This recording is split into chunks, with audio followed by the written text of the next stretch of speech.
Oh, what is this? I wish I could tell you that I got this some manly way, like wrestling a bear or an alligator or a car. But no, I over-exfoliated.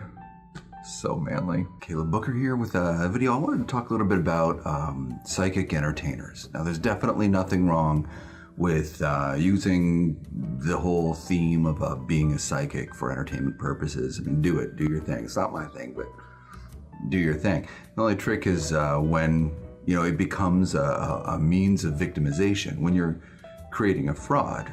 A lot of the stuff you'll see on TV is just that.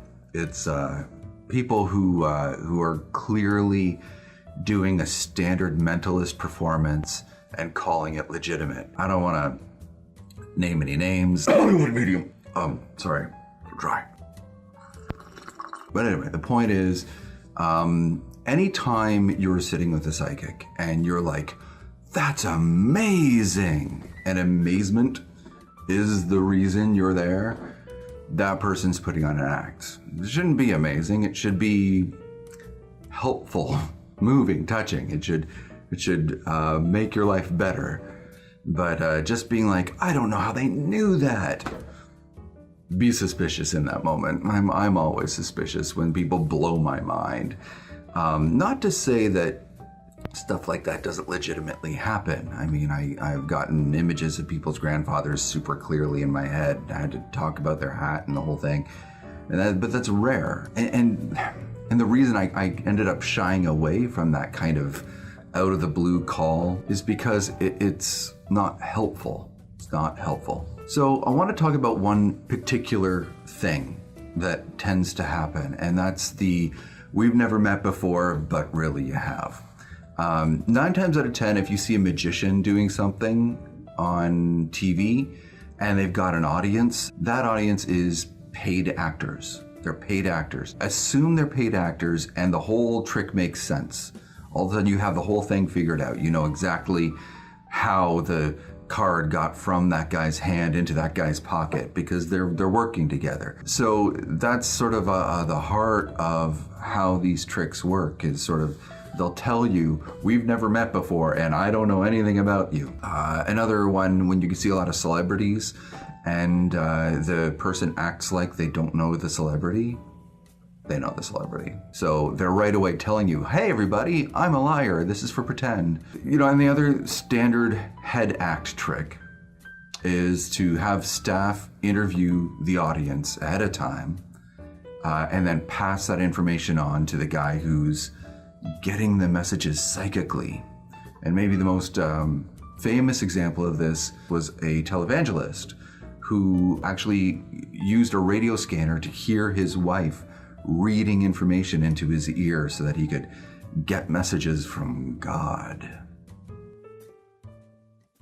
Take this message to the world. It's the season of harvest. And God told me, He said, "You smite that cancer with your fist." Alice, is it Gould? Alice Gould?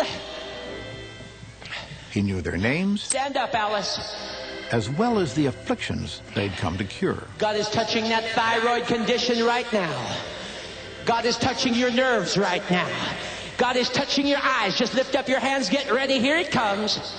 He also knew the personal details of their You're going to lives. hear good news from Charles before everything is over. I'll tell you, he's going to be completely delivered because of your prayers, because of your faith. Here it comes, complete healing in Jesus. Woo!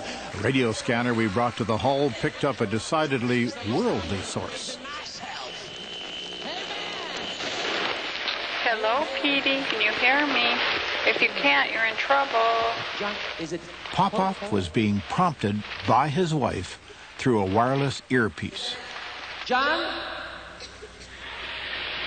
Dearie Johnson. She'd gotten her information from prayer cards filled out by the faithful before the show began. She wants to get rid of the walker. You want to get rid of this walker, sister? Oh, glory. How long have you been walking on that walker? About 3 years. 3 years. She lives at 1627 10th Street. 1627 10th Street? Is that right? That's right. She has arthritis all over. Burning this arthritis right out of your body. In 1987, Peter Popoff declared bankruptcy.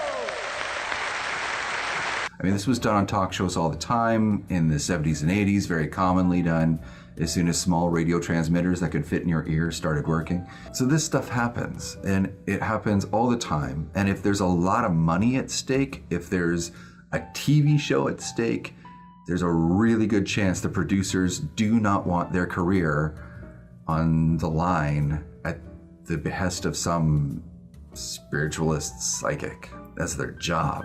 That's millions of dollars in sponsorships at stake. They're gonna fake it if possible, just in case. So this is me as the most skeptical psychic on the planet.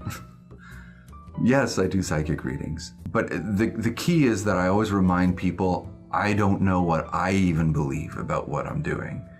Are they messages from God? Am I listening to spirit guides? Am I tuning in to the fabric of the universe? Or am I picking up on subconscious cues from you? Am I good at body language? Do I pick up on things like Sherlock Holmes on a subconscious level because I'm not as smart as Sherlock Holmes? Or do I have a lot of life experience and I'm passing it on? I don't know. And I start every reading off telling people that because I honestly don't know what's going on. As the years go on, I become less certain about what I'm doing, but more certain that I'm helping people. And I know that that's a fact. But when it comes to the entertainment level of things, that's not always the case. Psychic entertainers aren't necessarily there to help you, they're there to entertain you. And sometimes that means making people cry. Now, some of you guys, you just love a good cry. I don't understand it. You guys are just like, I love tears and melancholy. And actually, I should talk. I like horror movies. I mean, here I am like a typical white male in Western society, and I don't have that dangerous environment. My instincts are crying out for fear. Terrorize me. Thus, network news. Anyway, what was I talking about? So anyway, there is nothing wrong with psychic entertainment. I mean, there really isn't. But just remember that that's all it is. And to trust yourself rather than somebody out there. Rather than me. Trust your heart. All right. Have a good one, guys. Bye-bye.